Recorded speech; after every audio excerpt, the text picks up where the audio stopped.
여자애들은 어릴 때 일반적으로 공주를 동경하잖아요. 남자애들은 어릴 때 공룡파냐 로봇파냐로 갈려요. 근데 정말 드물게 그 중에서 해양생물파로 빠지는 변종애들이 있어요. 저도 그 중 하나였고요. 그 해양생물로 빠진 친구들 대다수는 고래를 좋아한단 말이에요. 고래? 매력적인 생물인 건 맞죠. 일단 크기도 크고 현존하는 최대 생물이 고래 중에 있잖아요. 게다가 지능도 이제 인간을 빼면은 거의 탑급인데다가 분명히 포유류인데 물고기 생김새 하고 있는 것도 신기하단 말이에요. 이런 고래에 빠져드는 거 저는 인정합니다. 하지만 지구상에서 가장 매력적인 마성의 생물은 단연코 상어이기 때문에 오늘은 가장 멋진 상어가 무엇이고 상어가 어떤 상황에 처했는지 말씀 좀 드려볼까 해요. 자, 그냥 하면 재미없으니까 제 취향도 제대로 알아볼 겸 상어 월드컵 한번 해보겠습니다. 32강 설정해주고 시작. 자, 일단 스피어투스 상어는 얘는 담수상어라서 바다가 아니라 강에 살아요. 이게 사람들이 잘 모르는 게 있는데 상어들이 꼭 바다에만 있지 않습니다. 성격은 그냥 쫄보라서 사람이나 대형동물이 다가가면 도망가고요. 노출되는 걸 싫어해서 흐린 물을 선호하는 내성적인 애들이에요. 앞으로도 계속 언급을 할 건데 그 상어가 생각보다 그렇게 위험한 동물이 아니에요. 영화 같은 대중매체에서 무슨 앞뒤 안 가리는 식인 괴물을 만들어놔서 인식이 그렇게 박혀있는데 그렇진 않습니다. 그 다음 보르네오 상어는 이거 같은 경우는 이제 월드컵 맞는 사람은 실수한 것 같은데 일단 보르네오 상어라는 종이 이제 알고 보니까 겐지스 상어랑 같은 종이기 때문에 통합되어 없어졌고요. 그 사진도 좀 잘못된 게 이 사진 자체는 백기 흉상어 아성체인 것 같아요. 어쨌든 이건 백기 흉상어라고 가정하고 보겠습니다. 백기 흉상어는 이제 성체가 1.5에서 2m 정도 하는 크기를 가졌고요. 근데 옆에 스피어투스랑 다르게 얘는 좀 난폭합니다. 확실히 폭력성이 세요. 먹이뿐만 아니라 동죽도 공격하기도 하는 놈들인데 그래도 사람을 공격하는 사례는 거의 없어요. 아무래도 덩치가 크지 않기도 하고 사람을 먹이로 인식 안 하거든요. 사람을 공격한 사례도 사냥하던 먹이를 인간이 작살로 가로채서 화나서 한번 물었다 그 정도지 다이버한테는 친숙한 상황입니다. 아하,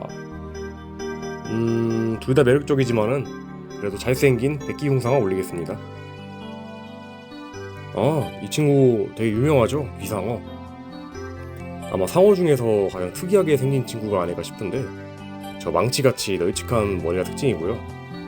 그 상어들이 공통적으로 로렌치니 기관이라고 하는 생물의 전기 신호를 탐지하는 기관이 있어요. 그걸로 사냥감도 찾고 천적도 피하고 하는데 그 중에서도 이 귀상어들은 그게 머리 쪽으로 넓게 분포해서 위치 추적력이 제일 뛰어난 애들이고 보시면 눈도 이제 머리 끝에 달려있거든요. 그래서 시야가 굉장히 넓고 신기한 애들이에요.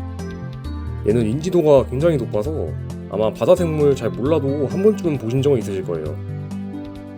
지브라 상어 같은 경우에는 이제 암초 사이에 사는 친구들이고 지금 사진이 좀 작게 나온 것 같은데 얘들도 기본 2m 넘습니다. 성격 자체가 굉장히 유순한 데다 수염상어 중에서는 몸체가 꽤나 미형이에요. 꼬리도 화려하고 그래서 높은 점수를 주고 싶지만은 근본 한세는 이길 수 없다. 꿀상어, 얘는 1m 정도 되는 소형종이고요. 얘는 대표적인 집콕상어예요. 그 자기가 집으로 정한 곳에서 거의 벗어나지 않고 정착해 사는데 만약에 환경이 안 좋아져서 집을 옮긴다 하더라도 그 원래 집의 환경이 다시 좋아지면은 돌아오는 습성이 있어요. 나름 개성 있는 친구죠. 톱가오리 얘는 가오리죠. 얘는 상어가 아닙니다. 얘를 여기 넣어놨네. 근데 이 재밌는 게 하나 있는데 그 현대에 멸종하지 않고 살아있는 연골로강 두 종류가 바로 상어랑 가오리거든요. 그러니까 공통조상에서 갈라져 나온 거예요. 생물학적으로는 비슷하고요. 그래서 이름이 상어인데 가오리처럼 생긴 애들이 있고 얘처럼 분명히 가오리인데 상어처럼 보이는 녀석도 있습니다. 그래서 원래는 뿌이상어가 올라가는 게 맞는데 톱가오리의 저 톱 있잖아요, 무기. 저게 너무 개성이 넘치기 때문에 얘를 올리겠습니다. 청상아리 이거 바다의 치타죠. 이게 3m 정도 크기인데도 진짜 굉장히 빠릅니다. 단거리 한정으로 시속 90km가 나와요. 그래서 많은 다른 상어들이 장기술 같은 거 쓰면 사냥할 때 얘는 그냥 속도를 위시한 돌진 사냥을 하는 편입니다. 그리고 애플릿 상어 같은 경우는 이제 별명이 육지상어인데 얘는 이제 망둥어처럼 물 밖에서 활동을 오래 할 수가 있어요.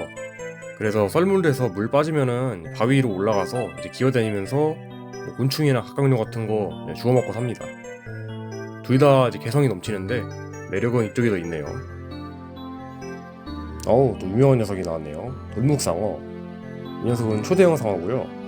성체가 거의 8에서 10m나 나는 엄청난 대형종이에요. 게다가 크기도 큰데 입을 보면은 굉장히 위협적으로 생겼잖아요. 막 다 잡아먹을 것 같고. 놀랍게도 이 녀석은 여과섭식을 하기 때문에 물을 빨아들여서 플랑크톤을 먹고 살아요. 어쩌다가 빨아들이는 과정에서 다른 동물이 들어가기도 하는데 들어가면 이제 에테테 이거 뭐야 하고 뱉어냅니다. 인간을 공격할 가능성이 없는 온순한 친구예요. 그 장원 흉상어는 이제 실제로 사람을 공격한 사례가 있는 식인상어로 알려져 있는데 어떤 거냐면은 2차 대전 때 인디애나폴리스 침몰 사건에서 그 바다에 떠 있는 표류한 장병들을 무리지어 공격해서 사상자를 많이 냈다고 알려져 있거든요. 근데 사실 이 부분이 제대로 확인이 안 됐습니다. 원래 상어들 서식지라서 그 위치에 얘네들만 있었다고 가정할 수가 없고요. 그리고 결론 짓기가 어렵고, 두 번째로 이제 군에서 발표한 대부분의 사망 원인이 탈진과 익사라서 그냥 공포로 인해서 좀 과장되어서 가능성이 큽니다. 이거는 당연히 돌묵상어 올려야겠죠. 얘도 있구나. 환도상어. 얘들은 이제 꼬리 한쪽이 길다란 환도처럼 생겼다 해서 환도상어고요. 실제로 저 꼬리를 채찍처럼 휘둘러서 사냥을 합니다. 근데 사실 쟤네들의 진짜 특징은 저 꼬리가 아니라 저 얼굴이거든요. 이게 약간 표정이 경멸하는 것 같기도 하고 못 볼 걸 본 것 같기도 하고 진짜 귀엽습니다. 관련 짤방도 많아요. 레몬상어 같은 경우는 이제 압도적인 사회성을 가진 걸로 유명하죠. 어느 정도냐면은 다이버랑 친하게 지내는 건 기본이고 그 새끼들끼리 유대감이 있어서 서로 장난도 치고 새로운 것을 가르치고 배우려고 해요. 진짜 상어를 뛰어넘어서 어류 전체를 확장해봐도 이 정도의 사회성을 가진 건 되게 드물거든요. 진짜 극호감 상어라서 올려주고 싶은데 저 환도상어 저 얼굴을 이길 수가 없다. 뱀상어. 그래, 얘가 빠질 수가 없지.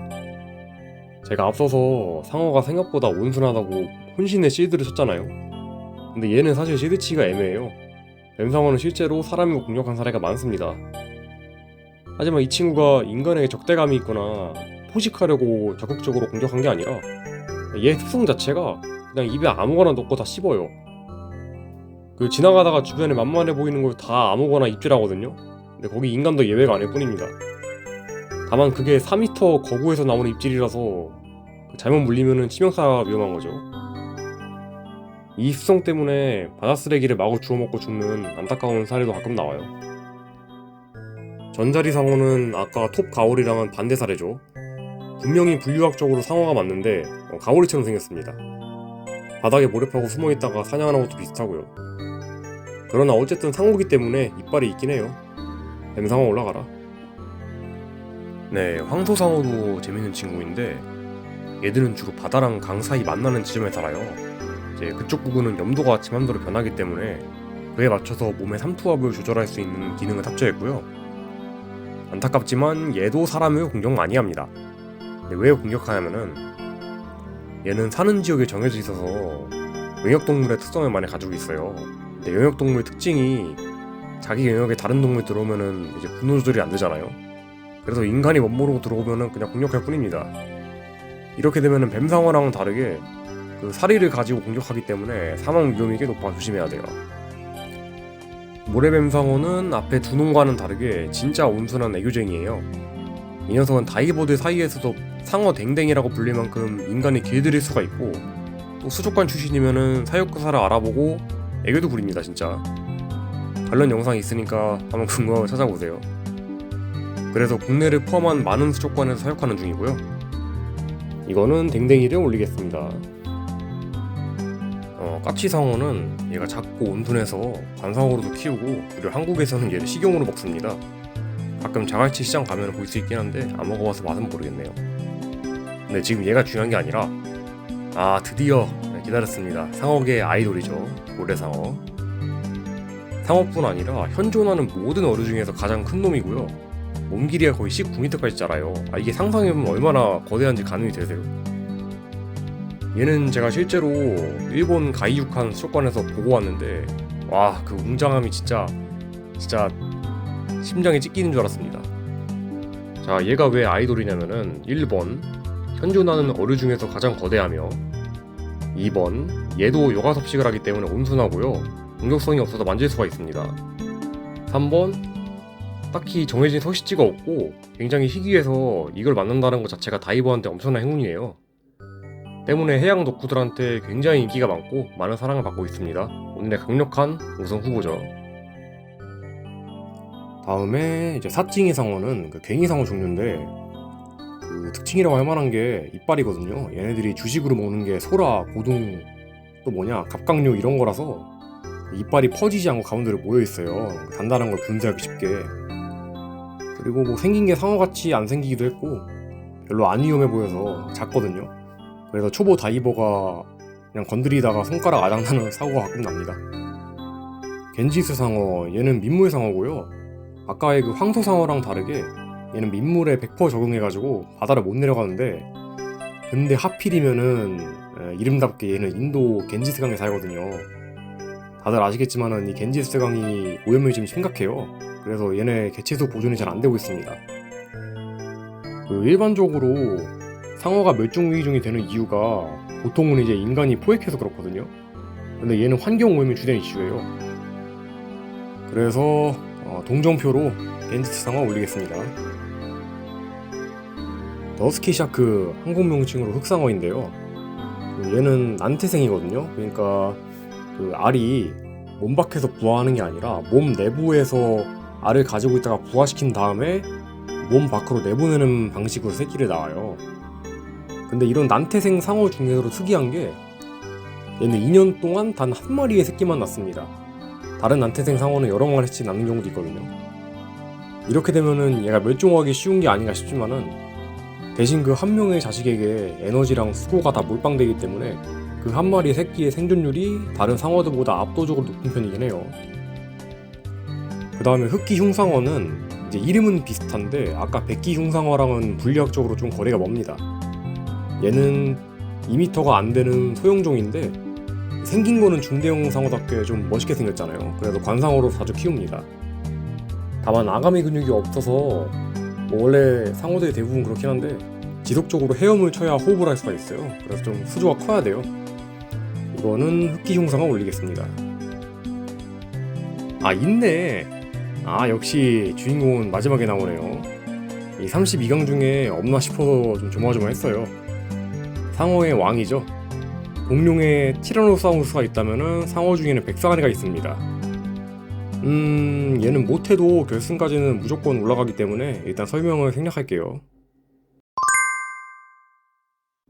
자, 환도상어. 귀여움으로 여기까지 올라왔지만은 돌목상어의 웅장함한테는 이길 수가 없죠. 아, 이거 뱀상어도 멋지긴 한데 이거는 아이돌이 올라가야지.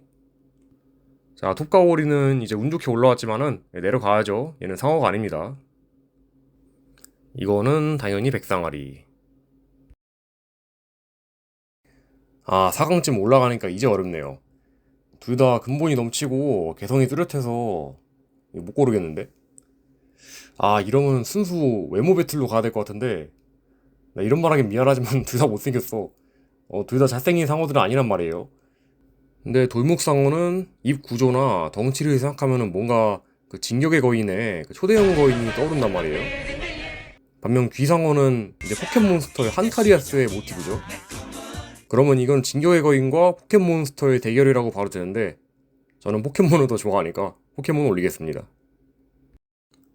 오케이, 프리패스. 아, 겐지스 상어는 동전표로 올라왔기 때문에 내려가야죠 이제. 댕댕이한테는 매력으로 안됩니다. 자, 상어계 아이돌과 초고속 어뢰의 대결인데 둘 다 매력 만점이라서 진짜 어렵다 이것도. 이게 외모 배틀을 시킨다고 해도 둘 다 굉장히 멋있어.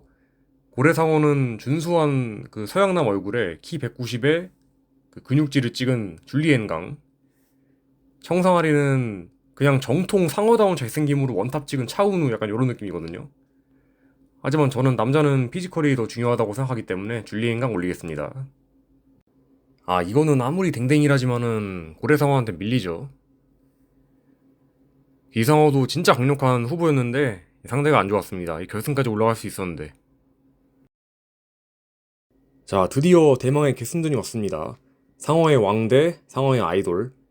결승전답게 스펙 싸움 한번 시켜볼게요. 일단 피지컬은 고래상어가 훨씬 더 큽니다. 이게 현존하는 최대 어류이기 때문에. 대신 백상아리는 포식상어 중에선 제일 크고요. 둘이 싸울 일이 거의 없긴 한데 굳이 싸움을 붙이자면은 백상아리가 아무래도 이기죠.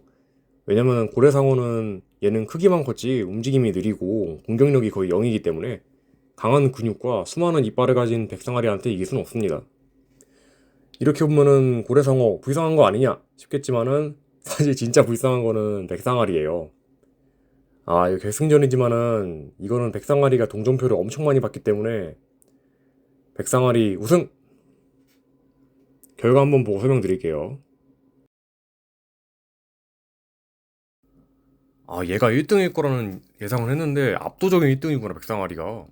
고래상어랑 표 차이가 엄청 많이 나네. 혹시 1975년 영화 조스를 보신 분 계신가요? 할리우드에서 블록버스터라는 단어 자체를 탄생시킨 초대박 명작이고 상업 예술적으로도 길이 남을 스필버그 감독의 역작이에요. 저도 참 좋아하는 영화고요. 이 영화에서 백상아리가 진짜 공포스러운 괴수로 표현되거든요. 당시 괴수 영화들은 괴물들의 피지컬과 힘을 위시했는데 조스는 그거랑 다르게 교활함, 그리고 바다 어디서 튀어나올지 모른다는 공포감, 끈질김, 그리고 지능적인 면모로 등장인물들을 가지고 놀아요. 이런 인상적인 모습이 후대 슬래셔 영화에도 영감을 주게 됩니다.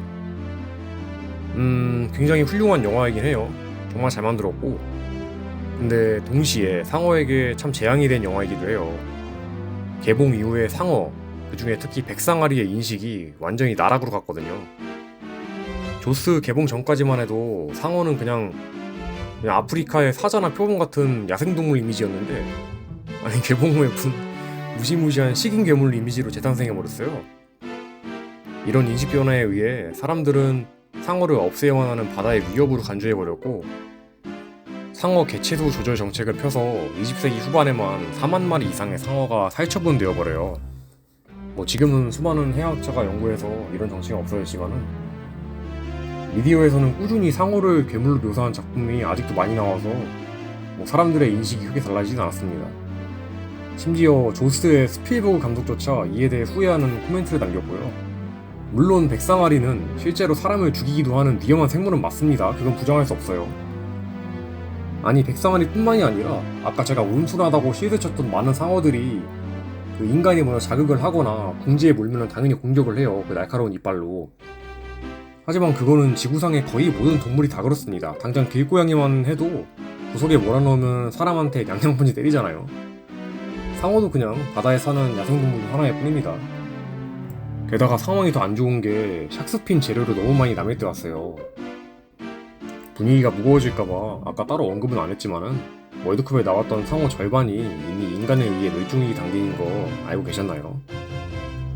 저는 상어를 좋아하는 한 명의 개인일 뿐이지만은 많은 분들이 영상 보시고 상어에 대한 인식이 달라졌으면 좋겠네요. 매년 7월 14일은 상어 인식 증진의 날입니다. 이날은 상어를 보유한 수족관들이 이벤트를 하는 경우가 꽤 있어서 많은 관심 가져주시고요. 그리고 지금 2025년 중순까지 롯데월드 아쿠아리움에서 상어 연구소라는 작은 부스를 만들어놨어요. 규모가 크진 않지만 한번 가보는 거 추천드립니다. 상어를 사랑하는 사람이 많아지길 바라며 이번 영상 마치겠습니다.